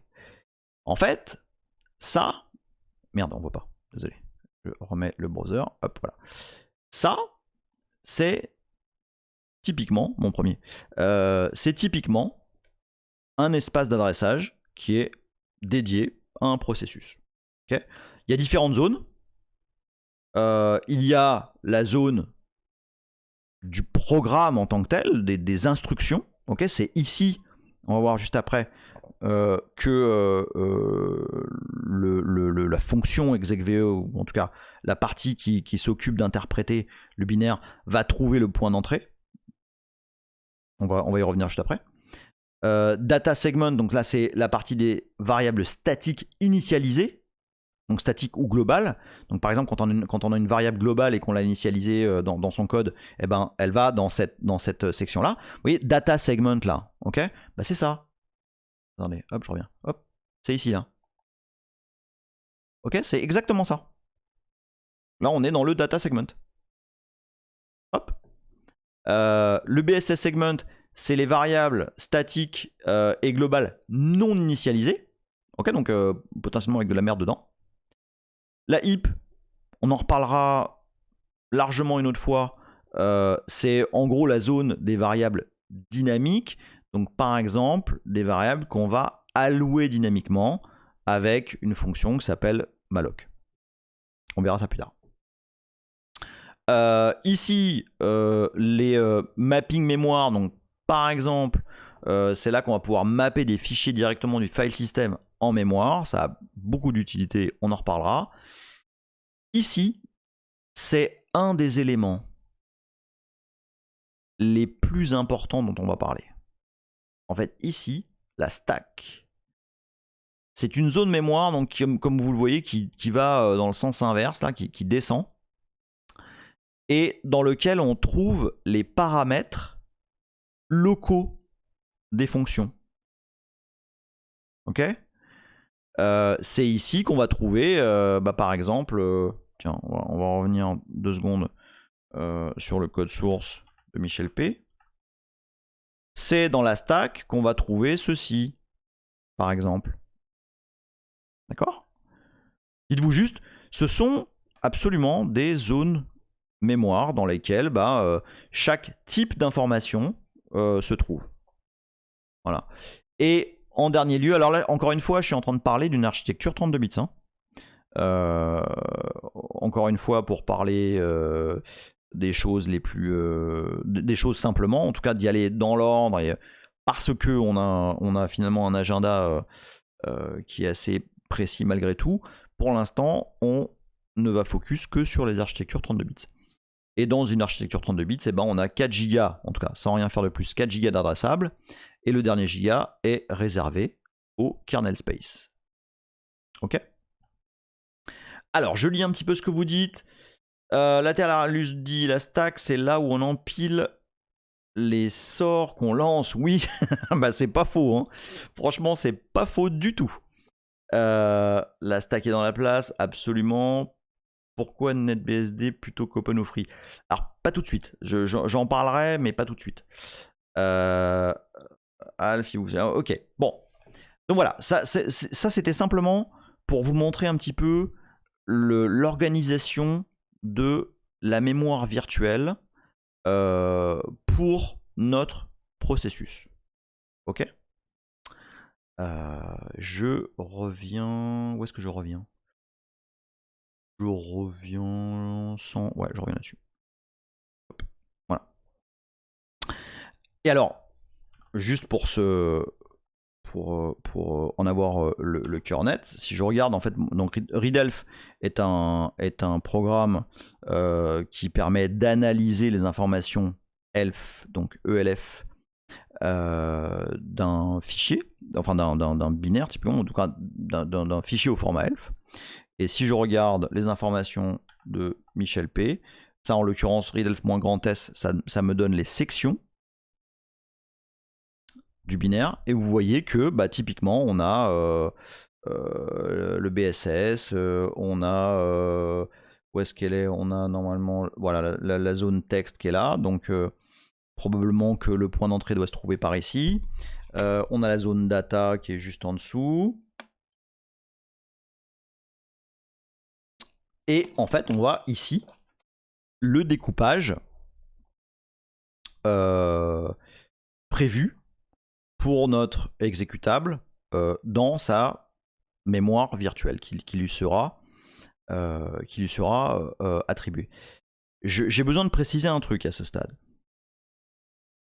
Ce format-là et ces adresses-là, c'est très facilement lisible parce que j'ai utilisé justement des flags de compilation qui, en gros, enlèvent toutes les sécurités de la compilation des binaires pour cette version de Linux.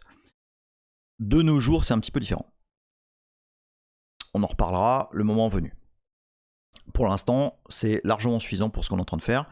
Et dites-vous, voilà, ça, ce sont les sections qu'on va retrouver dans notre binaire. Et si vous vous rappelez, on a dans le répertoire /proc, dans le PID du programme qui tourne, des informations sur la structure mémoire qu'utilise notre binaire à un instant T. J'ai perdu tout le monde là ou vous suivez toujours là? Je reprends. Ouais. Ok. Pour finir, une fois que le programme a été chargé réellement en mémoire virtuelle, que les différentes sections ont été placées dans les différents segments de mémoire. Ok, je vais juste vous montrer. Par exemple, donc quand on fait self, comme son nom l'indique, on a le contenu du répertoire, enfin du processus courant. Donc quand je fais cat proc self maps, en fait ça va me donner le mapping mémoire de cat. Donc regardez. Et là, on voit la répartition mémoire des différents segments qui composent le programme 4. Mais comme vous voyez, c'est un petit peu différent de ce qu'on peut voir ici. Donc on ne va pas y passer trop de temps, mais en tout cas, la répartition mémoire est toujours visible dans le répertoire, proc. Alors Yoda, rien à voir, si on lance Michel via GDB, est-ce que GDB et Michel ont une entrée dans /proc? Alors Michel va avoir une entrée dans GDB, tu vas voir. Justement, ça c'est rigolo à faire. Donc GDB Michel P. Je vais mettre un breakpoint pour le démarrer. Hop. Donc là il run. Et en fait tu peux faire c'est info proc map. Et tu vois que tu as en fait c'est l'équivalent d'un 4 proc le PID. D'ailleurs on va le faire. Tiens on va le faire. Ah, boum, je sais pas.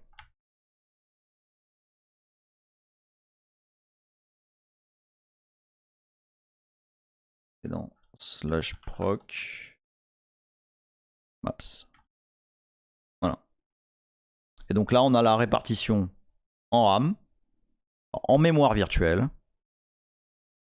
du répertoire, enfin du programme Michel. Ok. Alors à ce stade, je vais vous montrer un petit truc. Vous voyez là, on a des choses là, on a des flags ici là. Donc ça, vous l'aurez compris, à gauche, c'est la zone de départ de mémoire et la zone de fin de chaque section. Ok.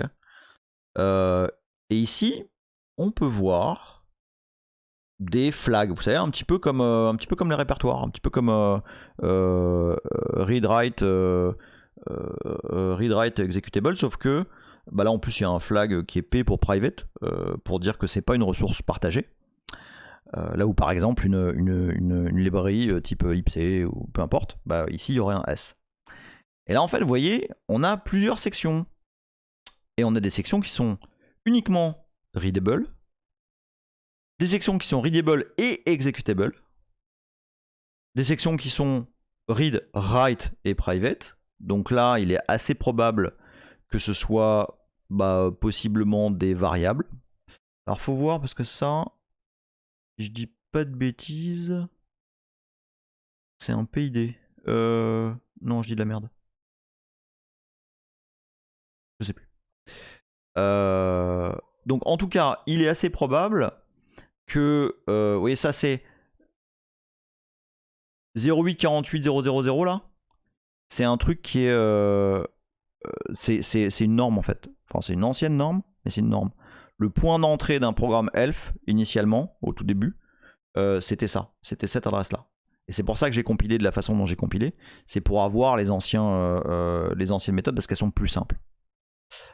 Et donc il est assez possible que ce soit par ici, que cette section là, c'est assez possible que ce soit la section texte. Donc la section où il y a le code. Voyons voir. Tac, tac, tac. Si je regarde, si je fais un readelf,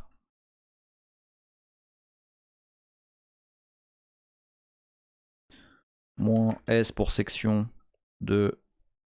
Ah merde, je suis pas au bon endroit. Ah fuck. Attends, Darkstar, Home Email, SRC, Michel, voilà. Donc readelf, moins S, Michel. Voyons voir, init text. Comment ça, 0190. Mon téléphone qui sonne en même temps. Hop, voilà.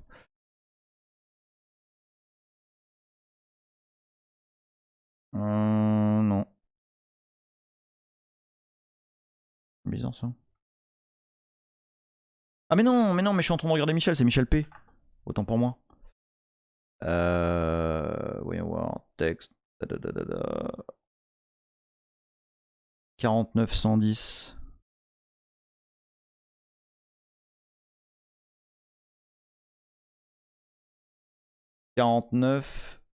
A B4 900. Bah ouais, c'est clairement là. Hein. On est absolument ici. Ok, donc le segment texte où il y a du code, c'est ici. Oui, PMAP, effectivement, ça serait peut-être pas mal. Ça aurait pu être salut. Effectivement, ça aurait été plus efficace. Bon, en tout cas. Oui, effectivement, le gros numéro, c'est un inode. Donc, ce que je voulais vous dire, parce que je suis juste en train de wrap up ce qu'on a dit la dernière fois. Oui, ça fait 1h30 que je parle et j'en suis que là. C'est que,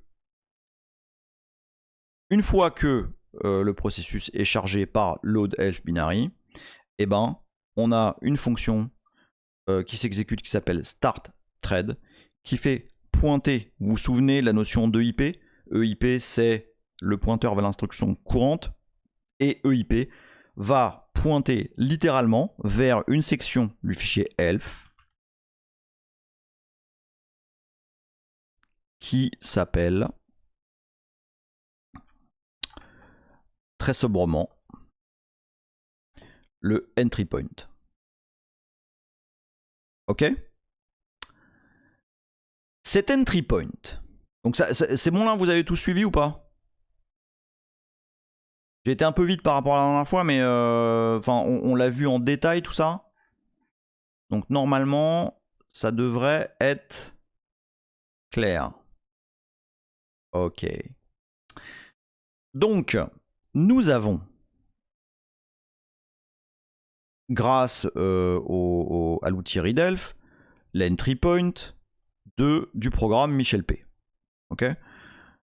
Cet entry point, je le rappelle, c'est l'adresse vers laquelle le pointeur d'instruction va pointer. Ok, c'est l'instruction qui va avoir lieu. Donc, je vais relancer GDB. Attends, je l'avais pas déjà lancé? Si. Oui, c'est ça. Donc, cet entry point, on a vu que c'est 8049 B80. Donc là, logiquement, on devrait se dire... Alors, Kuruxer, oui, exécution d'un programme. Alors, on a un petit peu avancé. En gros, on a dépilé ce que ça signifiait de démarrer un programme sous Linux. Donc là, je suis dans GDB et j'ai mis un breakpoint sur la fonction main. Là, on dit que l'entry point, c'est 8049 B80. Donc, logiquement, on devrait se dire... Alors si Xavier Mika, mais j'en ai parlé la dernière fois. J'ai même montré le code source de BinFMT. Alors, là on se... Non, mais il n'y a pas de problème. Hein. Tu viens d'arriver, il n'y a pas de souci. Donc c'est dans l'épisode 8, je pense, qu'on rentre vraiment dans le détail de l'exécution d'un programme. Là, c'était vraiment juste pour les nouveaux, être sûr que... qu'ils sont bien à jour. Donc, cet entry point, logiquement, ça devrait être main, non? Et ceux qui savent, vous dites rien. C'est-à-dire que l'adresse de main, qui est, en tout cas, on le pense, le premier truc qui est exécuté, l'adresse de main, ça devrait être 08049 B80. Non? On va voir. Bah non. L'adresse de main, c'est 08049 CF5. La merde alors. Bah, qu'est-ce qu'on fait? On lâche l'affaire? Non, moi je vous dis, on va regarder ce qu'il y a à cette adresse. Parce que c'est quand même bizarre cette histoire là. Hein? Bah ouais, what the fuck? Quoi cette histoire? Alors, voyons voir. On va printer. Parce que bon, là, je suis désolé, mais tu vois, 0. Attends, on va cut paste ça là. Boum. Si je print. Alors là, regardez ce que je fais là. Boum. Ah oui, non, c'est pas ça que je voulais. Non, c'est pas ça non plus. C'est ça que je voulais. Voilà. X, c'est pour examine. C'est pour examiner le contenu d'une adresse. Donc là, j'examine ce qu'il y a dans 0x8049cf5. Donc effectivement, c'est main. Mais alors, dans ce cas-là, qu'est-ce qu'il y a? Quel mystère? Mais qu'est-ce qu'il y a dans cet entry point? Eh oui, j'avais dit qu'il y a du mensonge. Il y a du gros mensonge. Alors, à votre avis, qu'est-ce qu'il y a dans l'entry point? Non, je vais donner la réponse maintenant. Le pointeur sur le fichier, non. Non. L'adresse 8049B80, c'est littéralement l'entry point. C'est vraiment l'endroit du segment. Je remonte. C'est l'endroit, où est-ce qu'il est? Là. Ici, l'endroit du segment texte dans lequel il y a la première instruction qui va être exécutée. Non, c'est pas l'include, c'est du code, hein, c'est réellement, c'est du code, c'est des instructions qui vont être exécutées. Allez. Start. What the fuck? What the fuck? Mais quel est le fuck? Quelle est cette fonction mystère? Quelle est cette fonction start? Je vais désassembler un petit peu pour voir. Bon, d'ailleurs, on peut faire directement ça. Bon, il se passe des trucs là. Qu'est-ce que c'est que ce bordel? En fait, exactement. En fait, on vous ment. Depuis la nuit des temps, on vous ment, on vous spolie. Main n'est pas le point d'entrée des programmes. Le point d'entrée des programmes, c'est la fonction start. C'est un complot. Exactement. C'est un complot. Ils le savent. Ils mentent. Tous. Ok, donc là, je viens d'énerver mes chiens, je suis désolé. C'est parce que j'ai crié. Ils sachent. Exactement. Et donc, en fait, la première fonction qui est appelée, en fait, quand vous linkez vos programmes, ça, on va avoir tout un chapitre, hein, sur le linking, enfin les liens dynamiques des exécutables, dynamiques ou pas d'ailleurs. En fait, il y a un truc qui est collé en en-tête, si on veut, de vos programmes, qui est start et qui est en fait une sorte de conteneur. Non, conteneur, c'est un vilain mot. Qui est une sorte de carcan, quoi, pour votre code. Qui, numéro 1, initialise tout ce qui doit être initialisé et exit, c'est-à-dire fait terminer votre programme proprement, même si vous faites de la merde. Alors, c'est absolument pas une sorte de système D, attention, là, c'est quelque chose de. C'est un peu plus cadré là. En fait, j'ai trouvé un code source absolument génial qui s'appelle cinit TLDR. Parce que ce bout de code là, dans lequel il y a start, en vrai, il est assez imbuvable. Il est assez imbuvable parce qu'il y a beaucoup d'assembleurs, parce qu'il y a énormément de define. C'est un morceau de libc qui est vraiment pas simple à bouffer. Et en fait, il y a quelqu'un qui a fait un cinit TLDR. Et en fait, c'est absolument une version courte de ce bout de code qui est implicitement lié à n'importe quel code C que vous allez faire. Et en fait, dans ce bout de code, il y a en particulier une fonction qui est appelée systématiquement, qui est libc start main. En fait, si vous regardez le bout de code qu'on a désassemblé tout à l'heure, la fonction start, eh ben, il y a un appel à libc start main. En fait, le main, votre main, oui, je vous mets le lien vers vers le init TLDR dans le chat, et puis il faudra que je pense à le mettre dans la vidéo YouTube aussi. Boum. Voilà. Donc en fait, votre main, il est en réalité appelé par la fonction start, ou en tout cas par une fonction dans la fonction start. Je remets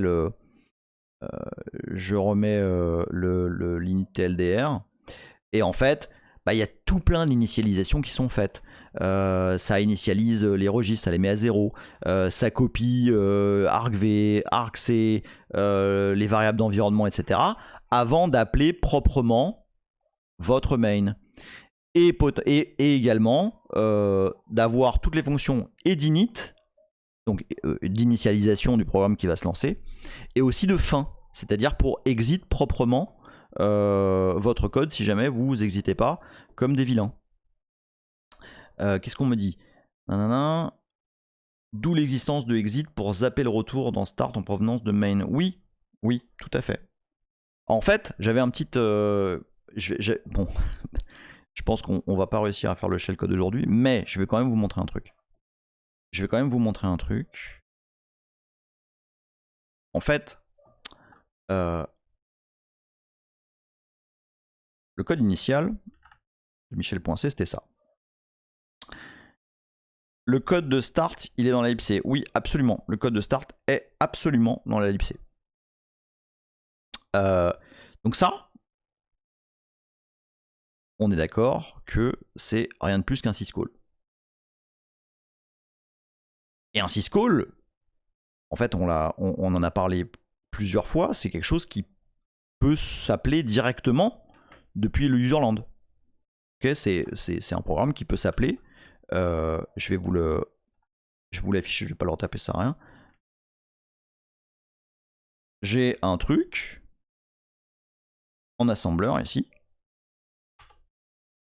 qui fait absolument, donc ça écrit fou, c'est FOO. Et ça appelle un syscall, c'est-à-dire que donc 4 c'est le numéro de syscall write, 1 c'est le file descriptor, ça c'est la chaîne de caractères, c'est fou en l'occurrence. Je déplace l'adresse, donc ESP dans ECX, l'adresse de cette chaîne de caractères. Ça fait 5 caractères en fait, non, ça en fait 1, 2, 3, 4, ça en fait 4 en fait. Et j'appelle l'interruption 0x80 qui va faire appel au syscall. D'accord? Ça, on va le faire la prochaine fois. Je sais, ça fait 2 fois que je dis ça. Et donc en fait, ça, ici, ça n'appelle pas start. Regardez. Donc du coup, je vais un peu plus vite. Mais c'est juste pour vous montrer. Hop, je dump. -d -m intel de a.out.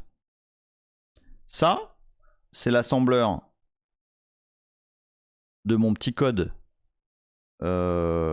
ici, là. Et en fait, j'ai juste une fonction start. Ok, qui est le point d'entrée classique. Ouais, Saruspet a mis le lien vers le CRT begin. Donc CRT, ça veut dire C runtime. Il est dans GCC, je me demande. Saruspet, il est pas dans CRT.o plutôt? Et du coup, linké de base? Enfin, CRT.s? J'ai un doute, hein. Je me demande s'il est pas. Je sais pas, faudra que je vérifie ça. Allez, avant d'arrêter, je vous donne juste un petit spoiler. Vous voyez ça? Vous voyez tout ça? En fait, ça, c'est le code machine qui est équivalent à l'assembleur qui est ici. D'accord? B804, ça signifie juste move. Enfin, ouais, tu déplaces 0x4 dans EAX. BB01, ça signifie juste tu déplaces 01 dans EBX. D'accord? Et tout ça là, ça vous fait penser à rien ça? Vous avez jamais vu un truc comme ça? Regardez. Merde. Je me rappelle plus comment je l'appelais. MK, ah ça, MK Shelton. On va faire ça. Pipe. MK. Histoire qu'on est un petit peu. Ah merde, putain, il est bon dans le path. Bon, ok. Voilà. Ho ho ho ho. Qu'est-ce que c'est que tout ça? Grâce à tout ça, bon, on génère un shellcode. Et on va pouvoir appeler du code machine depuis un code C. Ça va être sympa. Bon, j'arrête là. Et effectivement, j'ai raté. Je voulais faire ça aujourd'hui, mais là, je vais être très sincère avec vous. Je suis complètement fracassé. Et je veux pas faire ça n'importe comment. On a ouais, le suspense de ouf. Ouais, non mais là, ouais. En plus, tiens, je vais aller plus loin que ça. Attends, où est-ce que je l'avais? C'était quoi? C'était. Regardez. Regardez.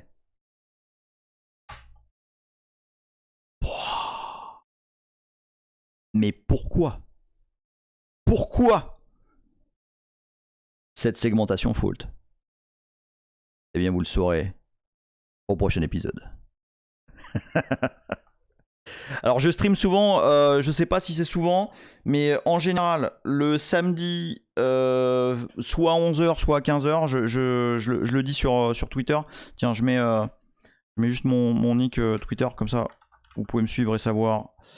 Bah, c'est le même nick ici. Quand est-ce que je balance?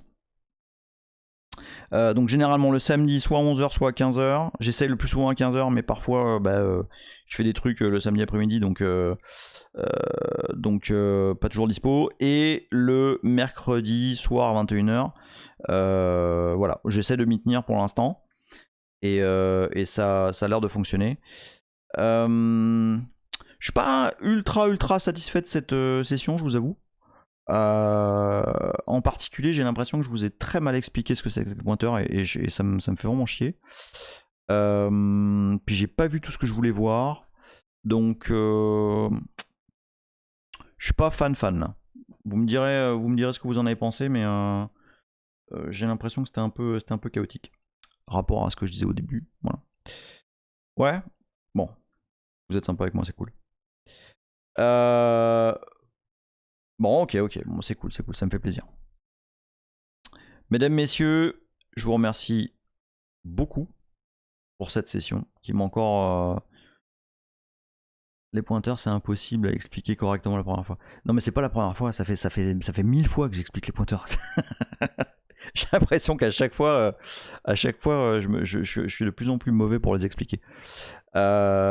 J'espère que vous avez compris la petite partie assembleur là. Hein, où on a copié une adresse dans un registre et puis du coup on a appelé syscall, tout. La première fois que la personne entend l'explication, ouais, c'est possible ça. Voilà, en tout cas, j'espère que vous avez appris des trucs, j'espère que ça vous a plu. La rediff va être dispo normalement demain comme d'hab. Je vous remercie d'être aussi nombreux. On a tourné à autour entre 55 et 60 pendant tout le live. Je pense que c'est de loin le plus gros score qu'on ait fait. Donc merci à tous. Et puis je vous dis donc à samedi. Pour le moment, normalement, ça devrait être bon pour 15h. Suivez-moi sur Twitter pour avoir la confirmation, mais non, ça devrait le faire. Et on va continuer tout ça. Et cette fois, alors par contre, je vais pas reprendre tous les épisodes de précédents parce que là, ça commence à faire long. Donc je vais aller direct sur le shellcode. Et puis on va commencer à faire des trucs de vilains, vous allez voir. Allez, bonne soirée à toutes et à tous. Bonne nuit. Vous voyez, je suis vraiment fatigué là. Je vous fais des bisous. Et puis à samedi. Ciao!